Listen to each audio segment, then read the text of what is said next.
વડોદરાના માંજલપુર મામલતદાર કચેરીમાં અરજદારોનો ભારે રોષ જોવા મળી રહ્યો છે।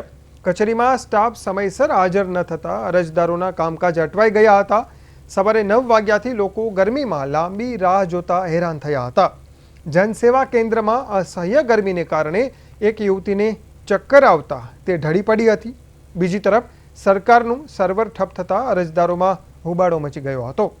અરજદારોના જણાવ્યા મુજબ છેલ્લા 3 દિવસથી તેઓ ધક્કા ખાઈ રહ્યા છે, પરંતુ કામ પૂર્ણ થઈ રહ્યું નથી। ત્યારે સમગ્ર મામલે કચેરીની કામગીરી સામે સવાલો ઉઠી રહ્યા છે। હું 9 વાગે આવ્યો હતો માંજલપુર મામલતદાર ઓફિસમાં। 9 વાગે આવ્યા પછી મેં જોયું અને ત્યાં આગળ જોયું તો આગળ લોક હતા। ઉપર પહેલા માળે જોયું, પહેલા માળે એસી ચાલુ હતા। તો આ શું થઈ રહ્યું છે? કોઈ એ જ નથી, કોઈ સાહેબ નહીં, કોઈ નહીં। અને એસી ચાલુ હતા, એ કયા કારણે ચાલુ રહી ગયા? લાઇટો ચાલુ દેખાઈ।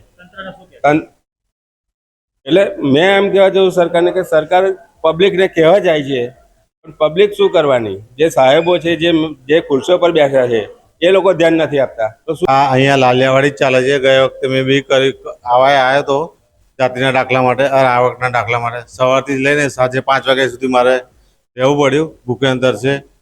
અને કોઈ અહીંયા કોઈ કામ વ્યવસ્થિત થતું જ નથી અને કોઈ ધ્યાનમાં લેતું બી નથી।